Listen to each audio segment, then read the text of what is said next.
നമ്മുടെ സി പ്രോഗ്രാമിലെ ഒരു പ്രോഗ്രാമിംഗിൽ ഇമ്പോർട്ടൻറ്റ് കോൺസെപ്റ്റാണ് ഈ ടൈപ്പ് കൺവേർഷൻ എന്ന് പറയുന്ന കോൺസെപ്റ്റ്. ടൈപ്പ് കൺവേർഷൻ എന്ന് പറയുന്നത് രണ്ട് ക്ലാസിഫിക്കേഷൻ ഉണ്ട്.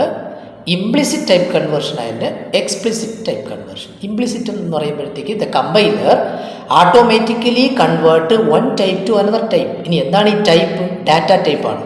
Integer, character, float, double, void എന്നൊക്കെ വരുന്ന ഡാറ്റ ടൈപ്സ് ആണ്. അപ്പോൾ ഈ compiler automatically convert integer to float to integer convert ചെയ്യുന്നതാണ് ഇംപ്ലിസിറ്റ് ടൈപ്പ് കൺവേർഷൻ.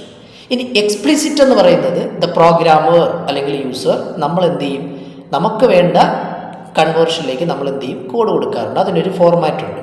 അപ്പോൾ ടൈപ്പ് കൺവേർഷൻ എന്ന് പറയുന്നത് ഇമ്പോർട്ടൻറ്റ് കോൺസെപ്റ്റാണ്. C plus plus, Java, Python എല്ലാ പ്രോഗ്രാമിംഗ് ലാംഗ്വേജിലും ഈ ഒരു കോൺസെപ്റ്റ് വരുന്നുണ്ട്. അപ്പോൾ രണ്ട് ക്ലാസിഫിക്കേഷനുണ്ട്, ഇംപ്ലിസിറ്റ് ആൻഡ് എക്സ്പ്ലിസിറ്റ്. ഇംപ്ലിസിറ്റ് എന്ന് പറയുമ്പോഴത്തേക്ക് കമ്പ്യൂട്ടറിലെ compiler automatically convert one data type to another data types.